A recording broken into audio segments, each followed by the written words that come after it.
Hello all, welcome to super notes. അപ്പോൾ നമ്മുടെ beat forest ഓഫീസറിന്റെ സിലബസുമായിട്ട് ബന്ധപ്പെട്ടൊരു വീഡിയോ. അപ്പോൾ നമുക്കറിയാം, കഴിഞ്ഞ ദിവസം നമുക്ക് ബീറ്റ് ഫോറസ്റ്റ് ഓഫീസറിന്റെ എക്സാം ഡേറ്റ് വന്നിട്ടുണ്ട്. അപ്പോൾ നമ്മളെല്ലാവരും നമ്മുടെ കലണ്ടറിലും എല്ലാം മാർക്ക് ചെയ്ത് വെക്കേണ്ട ഒരു തീയതിയാണ് 20/12/2025. ഈ തീയതിക്കാണ് നിങ്ങൾക്ക് പരീക്ഷ അടക്കാനായിട്ട് പോകുന്നത്. അപ്പോൾ ഇപ്പോൾ എൻ്റെ മുമ്പിൽ ഇരിക്കുന്നതാണ് ഏറ്റവും പുതുക്കപ്പെട്ട നമ്മുടെ ബീറ്റ് ഫോറസ്റ്റ് ഓഫീസറിന്റെ സിലബസ് എന്ന് പറയുമ്പോഴത്തേക്ക് നമുക്ക് ഒന്ന് പരിശോധിക്കാം. ചരിത്രം 5 മാർക്കിനുണ്ട്, ഭൂമിശാസ്ത്രം 5 മാർക്ക്, ധനതത്വശാസ്ത്രം 5 മാർക്ക്, ഇന്ത്യൻ ഭരണഘടന നോക്കിയാൽ നമുക്ക് 8 മാർക്കുണ്ട്, കേരളം ഭരണ സംവിധാനം 3 മാർക്കിലേക്കും, ജീവശാസ്ത്രം, പൊതുജനാരോഗ്യം, ബയോളജി 4 മാർക്ക്, പിന്നെ ഫിസിക്സ് കെമിസ്ട്രി 3 മാർക്ക് വീതം, പിന്നീട് കലാസാഹിത്യം 4 മാർക്ക്, ആനുകാലിക വിഷയങ്ങൾ കറണ്ട് അഫയേഴ്സ് 10 മാർക്ക്, പിന്നെ ഇംഗ്ലീഷ്, മാത്സ്, മലയാളം അടങ്ങുന്ന 30, പിന്നെ വരുന്ന 20 മാർക്കിന്റെ സ്പെഷ്യൽ ടോപ്പിക്സ്. ഇത്രയാണ് നമുക്ക് വരുന്നത്. അപ്പോൾ നമുക്കിനി ഒരു 3 മാസത്തിൽ താഴെ മാത്രമേ പരീക്ഷയ്ക്ക് വരുന്നുള്ളൂ എന്ന സത്യം എല്ലാവർക്കും അറിയാം. അപ്പോൾ ഈ 3 മാസത്തിൽ താഴെ ഏതൊക്കെ വിഷയങ്ങൾ നമുക്ക് വളരെ പെട്ടെന്ന് പഠിച്ചു മാറ്റാം, അല്ലെങ്കിൽ നമുക്ക് ഏതൊക്കെ വിഷയങ്ങൾ കമ്പൈൻ ചെയ്ത് പഠിക്കാം എന്നുള്ള കാര്യങ്ങളാണ് ഞാനിപ്പോൾ ഈ വീഡിയോയിൽ നിങ്ങളോട് സംസാരിക്കാനായിട്ട് പോകുന്നത്. അപ്പോൾ ബീറ്റ് ഫോറസ്റ്റ് ഓഫീസർ പരീക്ഷ നിങ്ങൾ ആത്മാർത്ഥമായിട്ട് ആഗ്രഹിക്കുന്ന ആളുകളാണെന്നുണ്ടെങ്കിൽ വീഡിയോ സ്കിപ്പ് ചെയ്യാതെ ആദ്യ അവസാനം വരെ കാണുക. ഇതിൽ പറയുന്ന പോയിന്റുകൾ കൃത്യമായിട്ട് ഒന്ന് മൈൻഡിൽ നോട്ട് ചെയ്ത് വെച്ചിരിക്കുക. ഓക്കെ, അപ്പോൾ എല്ലാവരും ശ്രദ്ധിക്കുക. ഇവിടെ നമുക്ക് നോക്കാം. അതായത് നമുക്ക് ബന്ധപ്പെടുത്തി പഠിക്കാൻ പറ്റുന്ന വിഷയങ്ങളെ ആദ്യം നമുക്കൊന്ന് ഐഡന്റിഫൈ ചെയ്യാം. അതായത് നിങ്ങളിതാ ഈ ഭരണഘടനയും കേരളം ഭരണവും ഭരണ സംവിധാനവും എന്ന ടോപ്പിക്ക് നിങ്ങൾ എടുത്തു കഴിഞ്ഞാൽ കേരളം ഭരണ സംവിധാനത്തിനകത്ത് നമ്മുടെ സ്റ്റേറ്റ് കോൺസ്റ്റിറ്റ്യൂഷണൽ ഇൻസ്റ്റിറ്റ്യൂഷൻസ് വരും. അതായത് നമ്മുടെ സംസ്ഥാനതല ഇലക്ഷൻ കമ്മീഷനെ പറ്റിയുള്ള വസ്തുതകൾ, പിന്നെ അതുപോലെ തന്നെ മറ്റ് ഒട്ടനവധി കാര്യങ്ങൾ ഭരണഘടനയുമായിട്ട് വളരെ അടുത്ത് നിൽക്കുന്ന വിഷയമാണ് നമ്മുടെ കേരളം ഭരണവും ഭരണ സംവിധാനവും. ഓക്കെ, വേരിയസ് കമ്മീഷൻസ് എന്നൊരു ടോപ്പിക്ക് നമുക്ക് അവിടെ പഠിക്കാനായിട്ടുണ്ട്. അപ്പോൾ ആ കമ്മീഷനുകളെ പറ്റിയെല്ലാം വ്യക്തമായിട്ട് ഇവിടെ പറയുന്നുണ്ട്. അപ്പോൾ 8-3 ഈ ഭാഗത്ത് നമുക്ക് 11 മാർക്ക് ഒരൊറ്റ പഠിത്തത്തിലൂടെ നമുക്ക് വാങ്ങാനായിട്ട് സാധിക്കും. പിന്നെ എപ്പോഴും പറയാറുള്ള ഒരു കാര്യം മാത്രമേ എനിക്ക് ഈ വീഡിയോയിലും പറയാനായിട്ടുള്ളൂ. നിങ്ങളിതാ 2021 മുതൽ 25 വരെ നടന്ന പരീക്ഷകൾ, +2 തല പരീക്ഷകൾ മാത്രമല്ല, 10th ലെവൽ ആൻഡ് +2 ലെവൽ പരീക്ഷയിലുള്ള എല്ലാ ചോദ്യപേപ്പറും മനസ്സിരുത്തി പഠിച്ചു പോയാൽ ഈ പരീക്ഷ നിങ്ങൾക്ക് ഉറപ്പായിട്ടും ക്രാക്ക് ചെയ്യാം. 100% അതിലുറപ്പാണ്. 100% ഞാൻ നിങ്ങളോട് പറയുന്നു. നിങ്ങൾക്ക് കൃത്യമായ രീതിയിൽ ഈ ഒരു പരീക്ഷ നിങ്ങൾക്ക് സമീപിക്കേണ്ട രീതിയാണ് ഞാൻ നിങ്ങൾക്ക് പറഞ്ഞു തരുന്നത്. ഓക്കെ, സിലബസിനെ പറ്റി സംസാരിക്കുമ്പോഴാണ് ഞാനിത് പറയേണ്ടതും. പിന്നെ ഇത് 3 നിങ്ങൾ ഒരേ കാറ്റഗറിയിൽ പെടുത്തുക. ഹിസ്റ്ററി, ജോഗ്രഫി, പിന്നെ നമ്മുടെ എക്കണോമിക്സ് 15 മാർക്കിന്റെ ടോപ്പിക്കാണ് 3 വിഷയം. ഇതിൽ ഈ 3-ൽ നിങ്ങൾ ആദ്യം പ്രയോറിറ്റി കൊടുക്കേണ്ട ഏതിനാണ്? ശ്രദ്ധിച്ചു കണ്ടോളൂ. ഫസ്റ്റ് പ്രയോറിറ്റി നിങ്ങൾ ഇവിടെ കൊടുക്കണം. കാരണം വളരെ കുറച്ച് മാത്രമേ പഠിക്കാനുള്ളൂ. ഞാൻ നിങ്ങൾക്ക് കാണിച്ചു തരാം. നമുക്ക് നമ്മുടെ മുമ്പിൽ സിലബസ് ഉണ്ട്.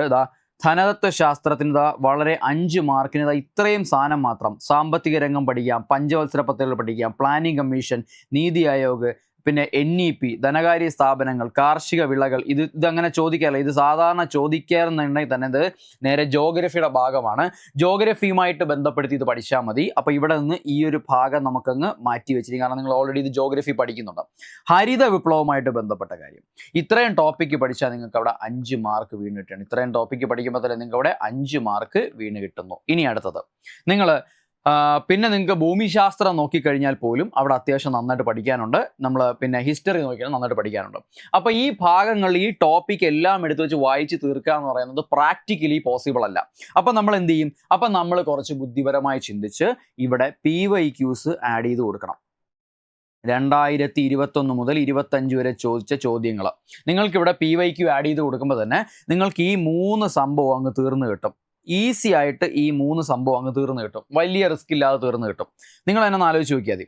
ഇവിടെ നിങ്ങൾ PYQ 2021 തൊട്ട് 25 വരെയുള്ള PYQ 10th level and +2 level PYQ നിങ്ങൾ ആഡ് ചെയ്യുമ്പോൾ തന്നെ ഈ സംഭവങ്ങളെല്ലാം അങ്ങ് തീർന്നു കിട്ടും. പക്ഷേ ഇവിടെ നിങ്ങൾ ടോപ്പിക് എടുത്ത് വെച്ച് പഠിക്കുന്നതുകൊണ്ട് യാതൊരു നഷ്ടവുമില്ല. കാരണം നിങ്ങൾക്ക് 1 മാസത്തിനകം തന്നെ ഈ സാധനം മൊത്തം പഠിച്ചു തീർത്ത് നല്ല റിവിഷനും കൊടുത്ത് പ്ലസ് PYQ കൂടെ ആയിട്ട് നിങ്ങൾക്ക് മുന്നോട്ട് പോയി കഴിഞ്ഞാൽ വളരെ ഈസി ആയിട്ട് നിങ്ങൾക്ക് ഈ ഒരു പരീക്ഷ ക്രാക്ക് ചെയ്യാനായിട്ട് സാധിക്കും. നോക്കൂ, 8 മാർക്കിന് ഇത്രയും പഠിച്ചാൽ മതി. ഇവിടെ നിങ്ങൾ ടോപ്പിക് വൈസ് നിങ്ങളൊന്ന് പഠിക്കേണ്ടിയിരിക്കണം. ടോപ്പിക് വൈസ് നിങ്ങൾ കൃത്യമായിട്ടൊന്ന് പഠിക്കുക. എന്തുകൊണ്ട് ഞാൻ ടോപ്പിക് വൈസ് പഠിക്കണമെന്ന് ചോദിച്ചു കഴിഞ്ഞാൽ ടോപ്പിക് വൈസ് +PYQ ആണ് ഇവിടെ വേണ്ടത്. പിന്നെ നിങ്ങൾ കൃത്യമായ രീതിയിൽ 2 ദിവസം കൂടുമ്പോഴെങ്കിലും ഒരു പ്രീവിയസ് ക്വസ്റ്റ്യൻ നിങ്ങൾ ചെയ്തിരിക്കണം. അത് നിങ്ങളൊന്ന് ഓർമ്മിച്ച് വെച്ചിരിക്കുക. +2 ലെവൽ പരീക്ഷകൾ എങ്ങനെ ക്രാക്ക് ചെയ്യുക എന്നുള്ളതായിട്ട് ബന്ധപ്പെട്ടൊരു വീഡിയോ നമ്മൾ ഉടനെ ചെയ്യുന്നുണ്ട്. അപ്പോൾ അതിലെല്ലാ കാര്യങ്ങളും വിശദമായിട്ട് പറഞ്ഞില്ല. ജസ്റ്റ് സിലബസ് ഇൻട്രൊഡക്ഷൻ മാത്രമാണ്. ഞാൻ നേരത്തെ പറഞ്ഞാൽ 8+3 ഒന്ന് ചേർത്ത് വെച്ച് പഠിച്ചു നോക്കും. 11 മാർക്കിൻ്റെ ടോപ്പിക്ക് നിങ്ങൾ ഒരുമിച്ച് പഠിക്കും. ഓക്കെ, പിന്നെ ഈ ഫിസിക്സ്, കെമിസ്ട്രി, ബയോളജിയിൽ ഏറ്റവും എളുപ്പത്തിൽ പഠിച്ചെടുക്കാൻ സാധിക്കുന്ന സാധനം വേറെ ഒന്നുമല്ല, ബയോളജിയാണ്. എന്തുകൊണ്ടെന്ന് ചോദിച്ചാൽ ഈ ഭാഗത്ത് നിന്നൊരു ചോദ്യം നമുക്ക് പ്രതീക്ഷിക്കാം. കാരണം പരീക്ഷകളിൽ ട്രെൻഡിങ് ആയിട്ട് വരുന്നുണ്ട്. പിന്നെ ഈ ഭാഗം അങ്ങനെ ചോദിച്ച് കാണാറില്ല. ഇതൊക്കെ ചോദിക്കുന്ന ജോഗ്രഫിയിലേ ചോദിക്കാറുള്ളൂ. പരിസ്ഥിതി പ്രശ്നങ്ങളുമായിട്ടൊക്കെ ബന്ധപ്പെട്ട് ഇതിലങ്ങനെ കാണാറില്ല. പക്ഷേ അടിസ്ഥാന ആരോഗ്യ വിജ്ഞാനം ഇവിടെ വളരെ ഫ്യൂ ക്വസ്റ്റ്യൻസ് മാത്രമേ വരാറുള്ളൂ. പക്ഷേ മോസ്റ്റ് വരുന്ന എവിടെയാണ്? ഈ ടോപ്പിക്കിൽ നിന്നാണ് മോസ്റ്റ് വരുന്നത്. ഈ ടോപ്പിക്കുകളിൽ നിന്ന് മോസ്റ്റ് വരുന്നുണ്ട്. ഞാൻ ഒന്നുകൂടെ അണ്ടർലൈൻ ചെയ്തു തരാം. അത് വരച്ചപ്പോൾ ഒരു വര ഇത്തിരി കൂടിപ്പോയി. ഓക്കെ, ഇതൊക്കെ മോസ്റ്റ് വാണ്ടഡ് ടോപ്പിക്കുകളാണ്. സാംക്രമിക രോഗങ്ങൾ, രോഗകാരികൾ മോസ്റ്റ് വാണ്ടഡ് ആണ്. പിന്നെ ഇത് ബാക്കിയൊക്കെ ഈ 4 ടോപ്പിക്കിലിട്ടാണ് കളിക്കുന്നത്. ഈ 4 ടോപ്പിക്കിലാണ് കൂടുതൽ ക്വസ്റ്റ്യൻസ് നമുക്ക് വരാൻ സാധ്യതയുള്ളൂ. അപ്പോൾ നിങ്ങൾ ഊന്നൽ കൊടുത്ത് പഠിക്കേണ്ടത് ഈ 4 ടോപ്പിക്കുകളാണ്. ബാക്കിയൊക്കെ ഇവിടെ കാണാറേ ഇല്ല. ഇവിടെ ഉണ്ട് ക്വസ്റ്റ്യൻസ് ഉണ്ടെങ്കിൽ പോലും ഓക്കെ ഒരു മോഡറേറ്റ് ലെവൽ ക്വസ്റ്റ്യൻസ് തന്നെയാണ് വരുന്നത്. ചിലപ്പം ഭയങ്കര ഡിഫിക്കൽട്ടോട്ട് പോകും. പക്ഷേ നിങ്ങൾ അത് ഡിഫിക്കൽട്ടാണ് നിങ്ങൾ തൊടാൻ നിൽക്കേണ്ട. നിങ്ങൾക്ക് എങ്ങനെ പോലും 2 to 3 മാർക്ക്. ഈ 4 എന്ന് ഞാൻ ഒരിക്കലും പറയില്ല. കാരണം ക്യാൻസലേഷൻ വരാനുള്ള ചാൻസ് ഉണ്ട്. അതുകൊണ്ട് 2 to 3 മാർക്ക് നിങ്ങൾക്ക് ഇവിടെ ഈസി ആയിട്ട് അടിച്ചെടുക്കാനായിട്ട് സാധിക്കും. ഓക്കെ, ഈസി ആയിട്ടെന്ന് വെച്ച് കഴിഞ്ഞാൽ ഈ ഒരു ഭാഗത്തെ ചോദ്യം 1 മാർക്ക് നിങ്ങൾക്ക് കളഞ്ഞാൽ പോലും നിങ്ങൾക്ക് ചോദ്യം എടുക്കാം. ഈ ഭാഗം എന്ന് പറയുമ്പോഴത്തേക്കും നോക്ക്, 3 മാർക്കിന് അങ്ങ് കിടക്കുകയാണ് പഠിക്കാൻ. ഇത് നിങ്ങൾക്ക് പാടാണെങ്കിൽ ദയവ് ചെയ്ത് സ്കിപ്പ് അടിക്കുക. പഠിച്ച് വെറുതെ കുളമാവാൻ നിൽക്കരുത്, സ്കിപ്പ് അടിക്കുക. അതുപോലെ കെമിസ്ട്രി നിങ്ങൾക്ക് പഠിച്ചെടുക്കാൻ ബുദ്ധിമുട്ടാണെങ്കിൽ നിങ്ങൾ സ്കിപ്പ് അടിക്കുക, അല്ലെങ്കിൽ PQ. ഇനി നിങ്ങൾ സയൻസ് ഒക്കെ നല്ല എളുപ്പമുള്ള ആളാണെന്ന് നിങ്ങൾക്ക് ടോപ്പിക് വൈസ് വെറുതെ റിവിഷൻ ഉണ്ട്. കാരണം നിങ്ങൾ ഇന്നോ ഇന്നലെയോ PSC പഠിക്കാൻ തുടങ്ങിയ ആളുകളല്ല. നിങ്ങൾ ഓൾറെഡി എക്സാംസ് എഴുതി എക്സ്പീരിയൻസ് ഉള്ള ആളാണ്. അപ്പോൾ അതനുസരിച്ചായിരിക്കണം നിങ്ങൾ ഇവിടെ സമീപിക്കേണ്ടത്. വെറുതെ ആവശ്യമില്ലാതെ വലിച്ചു വാരി പഠിച്ചിട്ട് കുളവാക്കരുത്. ഓക്കെ, പിന്നെ ഇത് കണ്ടല്ലോ നിങ്ങൾ, ഇത് ഇഷ്ടം പോലെ പഠിക്കാനുണ്ട്. നിങ്ങളൊന്ന് നോക്കി, ഇഷ്ടം പോലെ നിങ്ങൾക്ക് കലാസാഹിത്യമായിട്ട് ബന്ധപ്പെട്ട കാര്യങ്ങൾ പഠിക്കാനുണ്ട്. ഈ 4 മാർക്ക് മാക്സിമം നിങ്ങൾ ഇവിടെയാണ് കറണ്ട് അഫെയർ ഉപയോഗപ്പെടുത്തി പഠിക്കേണ്ടത്. കാരണം ഈ ഭാഗത്ത് 4 എന്ന് പറയുന്നത് ചിലപ്പോൾ 6 ചോദ്യങ്ങൾ വരെ വരാം. കാര്യം എന്താണ്? കലയും സ്പോർട്സുമായിട്ട് ബന്ധപ്പെട്ട കറണ്ട് അഫെയർസ് ഇവിടെ ആഡ് ചെയ്ത് വരാം.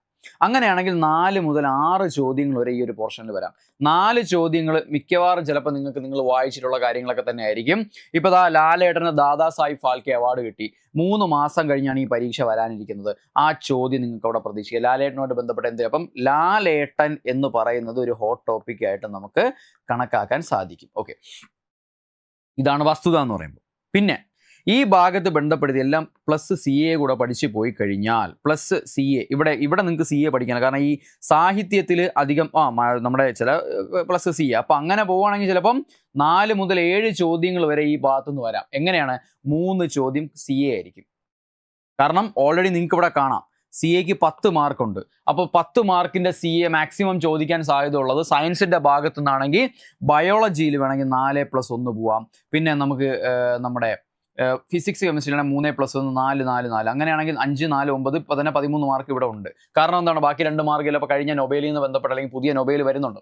ആ നൊബേലിൽ നിന്ന് ചിലപ്പോൾ ചോദിക്കാൻ ചാൻസ് ഉണ്ട്. അല്ലാന്നുണ്ടെങ്കിൽ കഴിഞ്ഞ നൊബേൽ ചോദിക്കാൻ ചാൻസ് ഉണ്ട്. അല്ലെങ്കിൽ എന്തെങ്കിലും ഇന്നോവേറ്റീവ് ആയിട്ടുള്ള, ചിലപ്പം ഫിസിക്സിലൊക്കെ ആണെങ്കിൽ ISRO പോലുള്ള കാര്യങ്ങൾ നമുക്ക് ചോദിക്കാൻ ചാൻസ് ഉണ്ട്. ഓക്കെ, പഠിച്ചു വെച്ചിരിക്കാം. പിന്നെ ഇത് ഞാൻ നിങ്ങളുടെ അടുത്ത് പറയും, വെറുതെ ടോപ്പിക്കൊന്നും പഠിച്ച് സമയം കളയാൻ നിൽക്കേണ്ട. മാക്സിമം ക്വസ്റ്റ്യൻസ് ഇത് നിങ്ങൾ പഠിച്ചേ പറ്റൂ. കാരണം എത്രമാത്രം ചോദ്യം പേപ്പർ നിങ്ങൾക്കറിയാം. 2021 തൊട്ട് 25 വരെ എത്ര പരീക്ഷയാണ്? നിങ്ങൾക്ക് കുറഞ്ഞതൊരു 500-ന് പുറത്ത് ചോദ്യങ്ങൾ ചെയ്യാൻ കിട്ടും. 500-ന് പുറത്ത് 500+ ചോദ്യങ്ങൾ. 500+ വെറും ഒരു നമ്പർ. 500+ എന്തായാലും കിട്ടും. 500+ എനിക്ക് തോന്നുന്നു 500+ ഒന്നുമല്ല, കൂടുതൽ കിട്ടും. ഓക്കെ, 500 1500 എന്ന് പറഞ്ഞാലും കുഴപ്പമില്ല. ചോദ്യങ്ങൾ ചെയ്ത് പഠിച്ചാൽ മതി, അതിനുള്ള സമയമുണ്ട്.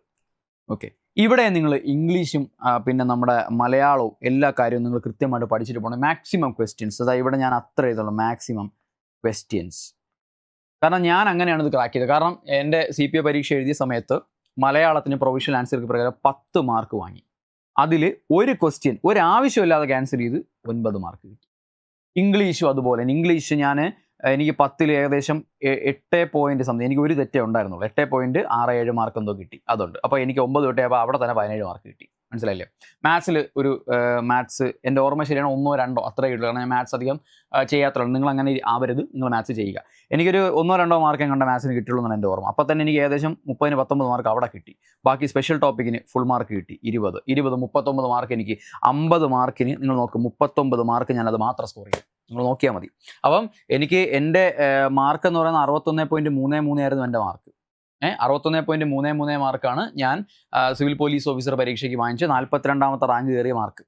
ഈ മാർക്കിൽ ഈ 50 മാർക്കിൻ്റെ ടോപ്പിക്കിൽ നിന്നാണ് എനിക്ക് 39. കാരണം എന്ന് വെച്ച് കഴിഞ്ഞാൽ സ്പെഷ്യൽ ടോപ്പിക്കിൻ്റെ ഭാഗത്ത് കഴിഞ്ഞ പ്രാവശ്യം ക്യാൻസലേഷൻസ് ഇല്ലായിരുന്നു. ക്യാൻസലേഷൻസ് ഒന്നും തന്നെ ഇല്ലായിരുന്നു. ആരൊക്കെയോ എന്തൊക്കെയോ ക്യാൻസൽ ആവും എന്നൊക്കെ പറഞ്ഞ് ഒരു ക്വസ്റ്റ്യൻ പോലും PSC ക്യാൻസൽ ആയി. എനിക്ക് തോന്നുന്നു ഈ ഒരു 3 പ്രാവശ്യം CPO പരീക്ഷ നടത്തിയതിൽ ഈ ഒരു പരീക്ഷ ഞാൻ എഴുതിയ പരീക്ഷ മാത്രം 2023 നോട്ടിഫിക്കേഷൻ പരീക്ഷ 24 അതായത് ഞാൻ ഇപ്പോൾ കയറാൻ പോകുന്ന പരീക്ഷ, ഈ ഒരു പരീക്ഷയ്ക്ക് മാത്രമാണ് PSC സ്പെഷ്യൽ ടോപ്പിക്കിൻ്റെ ഭാഗത്തുനിന്ന് ഒരു ചോദ്യം പോലും കളയാതിരുന്നത്. ബാക്കിയുള്ള പരീക്ഷയ്ക്ക് അവന്മാർ ആവശ്യം പോലെ ചോദ്യങ്ങൾ കളഞ്ഞിട്ടുണ്ട്. ഓക്കെ, എനിക്കറിയാവുന്ന, നിങ്ങൾക്ക് അറിയാം, ക്വസ്റ്റ്യൻ പേപ്പർ എടുത്ത് നോക്കിയാൽ മതി. അപ്പോൾ അവിടെ ക്യാൻസലേഷൻസ് ഇല്ലാതിരുന്നതുകൊണ്ട് എനിക്ക് അവിടെ ഒരു ഫുൾ മാർക്ക് നേടാൻ പറ്റി. അങ്ങനെ 50ന് 39, ബാക്കി എത്രയുണ്ട്? 49 59, ബാക്കി 22, ബാക്കി 50 മാർക്കിന് 22 മാർക്ക് ഞാൻ നേടി. 22 ശരിക്കും എനിക്ക് 24ഓളം മാർക്ക്, 25 26 മാർക്ക് എനിക്ക് അതിനകത്ത് മൊത്തത്തിൽ ഉണ്ടായിരുന്നു. പക്ഷേ ഞാൻ കൂടുതൽ ഫോക്കസ് ചെയ്ത് ഈ ഭാഗത്തുനിന്ന് വാങ്ങിച്ച മാർക്കാണ്. ബാക്കി ഇത്രേ കിട്ടിയുള്ളൂ.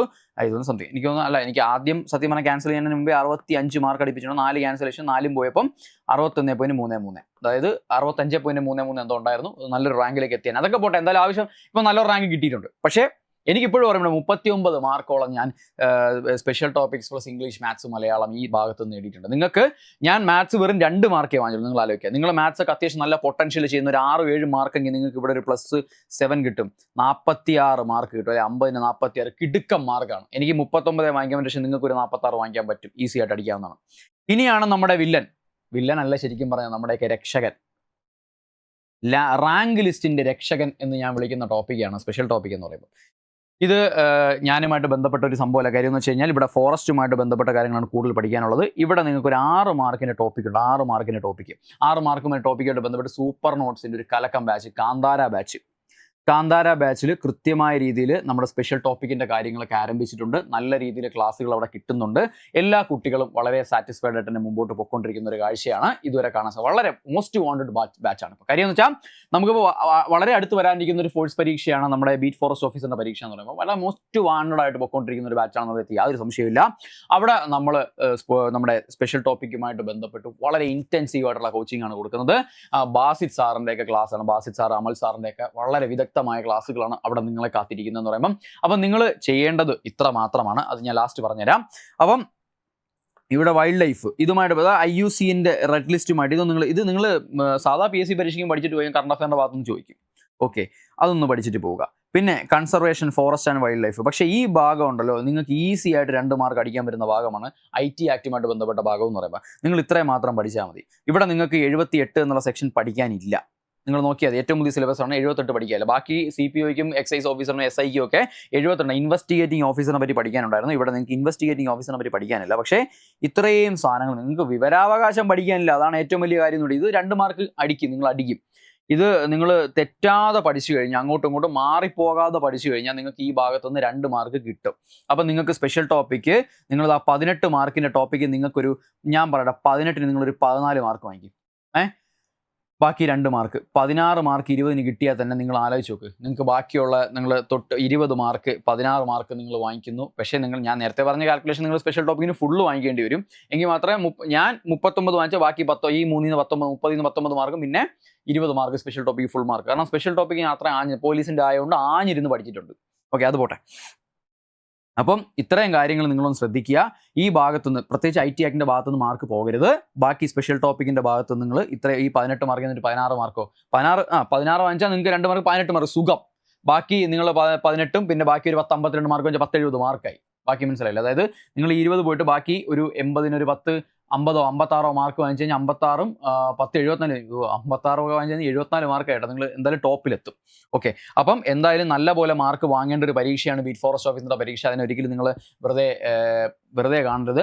അത് മാത്രം എനിക്ക് നിങ്ങളോട് ബന്ധപ്പെട്ട് പറയാനുള്ള കാര്യം എന്ന് വെച്ചാൽ നമ്മളിപ്പം സൂപ്പർ നോട്ട്സ് ബീറ്റ് ഫോറസ്റ്റ് ഓഫീസറിനോട് ബന്ധപ്പെട്ട് കാന്താരം എന്നൊരു ബാച്ച് സ്റ്റാർട്ട് ചെയ്തിട്ടുണ്ട്. അപ്പോൾ ആ ബാച്ച് സ്റ്റാർട്ട് ചെയ്യാനായിട്ട് നിങ്ങൾ ഇത്രമാത്രം ചെയ്യുക. ഈ ഒരു നമ്പർ ഈ ഒരു നമ്പറിലേക്ക് നിങ്ങൾ ജസ്റ്റ് ഒന്ന് കോൺടാക്ട് ചെയ്യുക. കോൺടാക്ട് ചെയ്ത് നിങ്ങൾക്ക് എന്തൊക്കെ സംശയം അറിയേണ്ടതൊക്കെ ചോദിക്കുക.